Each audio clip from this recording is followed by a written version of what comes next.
Good day to you. You're welcome to our program called Yoruba Science. Today we're looking at red blood cells. Red blood cells in Yoruba is called yàrá pupa fún ẹ̀jẹ̀.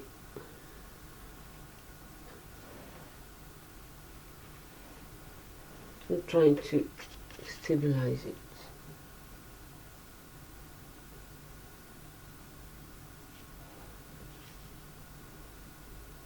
Yàrá pupa fún ẹ̀jẹ̀. It's not very clear.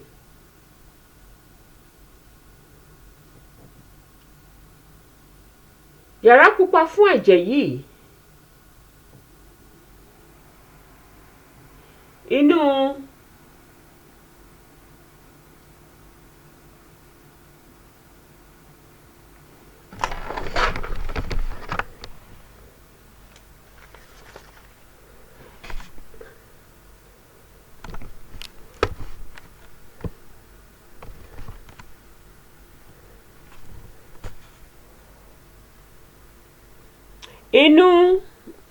egungun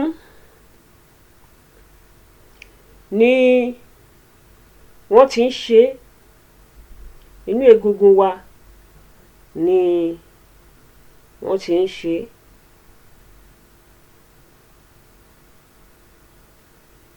Inú ẹ̀jẹ̀ ni yàrá yìí wà, yàrá pupa fún ẹ̀jẹ̀. Yàrá náà kékeré báyìí ni. Ó wá dàbí donut tí kò ní hò nínú. Ó round. Ó dẹ̀ pọ̀ gidigidi gan nínú ẹ̀jẹ̀. Iṣẹ́ tiẹ̀ ni láti máa gbé atẹ́gùn lọ látinú fùkù wa lọ sí gbogbo iṣan ara àti gbogbo ẹ̀yà ara wa.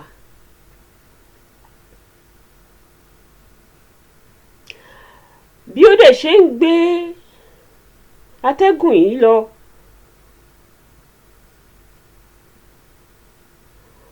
a máa ṣàn.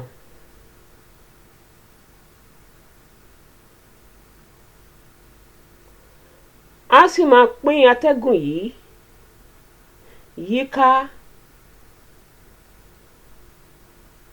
nínú ẹ̀rọ àti ìlànà ara. Yàrá pupa fún ẹ̀jẹ̀ yìí wọ́n tún máa ń pè ní corpuscle, hematid tàbí erythroid. Corpuscle yẹn mean pé ó kéré gan ni. Yàrá yìí kéré gidi gan ni. Ẹ ṣeun bó bá tún ṣe jẹ́ nípa Yoruba Science, a ó máa jẹ́ kẹ́ gbọ́. God bless you. Jesus loves you. Have a good day.